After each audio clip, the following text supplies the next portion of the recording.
આજ રોજ અમારા સસરાના શ્રાદ્ધ નિમિત્તે અમે જુનાગઢ, આપણું શું નામ છે આનું? મન વૃદ્ધાશ્રમમાં આવ્યા છીએ. પિયુષભાઈ આડતિયા. તો ત્યાં અમારા સસરાના શ્રાદ્ધ નિમિત્તે આજે અહીંયા વૃદ્ધાશ્રમની અંદર ભોજનનો રાખેલું છે. જે વૃદ્ધોની સાથે અમે ભોજન કરીશું. તમને બધાએ રૂમ બતાવું. જો રૂમની ચોખ્ખાઈ,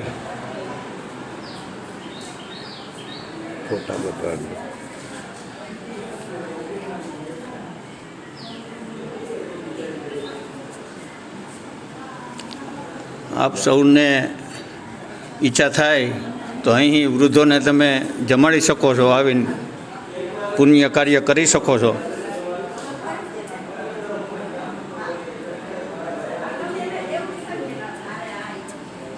દરેક રૂમમાં ફોટા છે શ્રીનાથજી.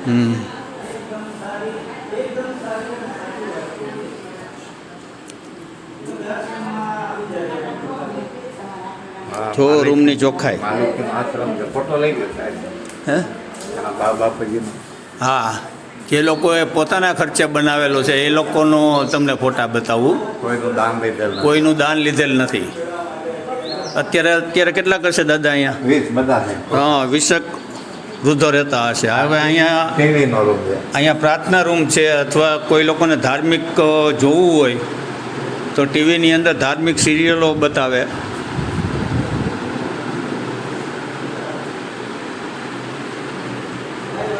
આ એમની ઓફિસ છે.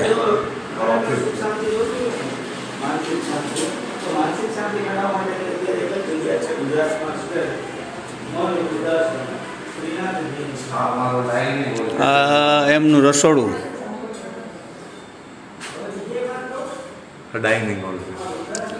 આ ડાઇનિંગ હોલની અંદર દરરોજ સાંજે અને બપોરે સવારે નાસ્તો. હવે આપણો જરા ભાઈને કોન્ટેક કરાવો, વ્યવસ્થાપકમાં છે. જય શ્રી કૃષ્ણ. આપ આનો ઇતિહાસ મને જણાવો.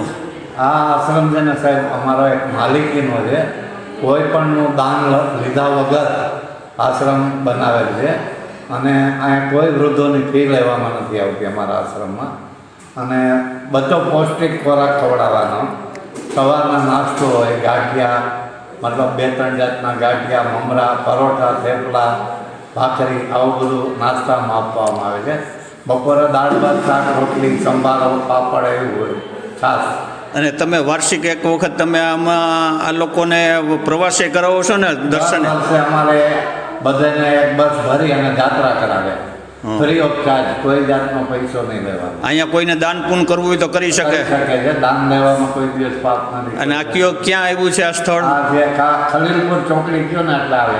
ખલીલપુર ચોકડી, જુનાગઢ, ત્રિદેવ મંદિરની બાજુમાં ખલીલપુર ચોકડી, જુનાગઢ. Thank you. આ અમારું ડાઇનિંગ હોલ છે, બધો ફ્રીજ છે.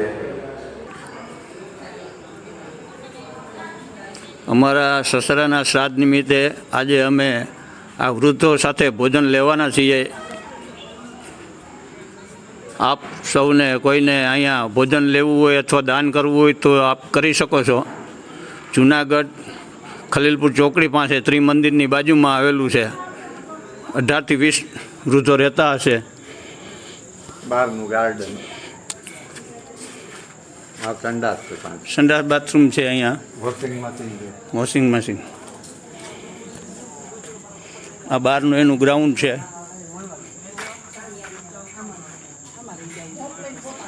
આ અમારા બેન તરફથી છે આજનું ભોજન. વૃદ્ધો સાથે અમે ભોજન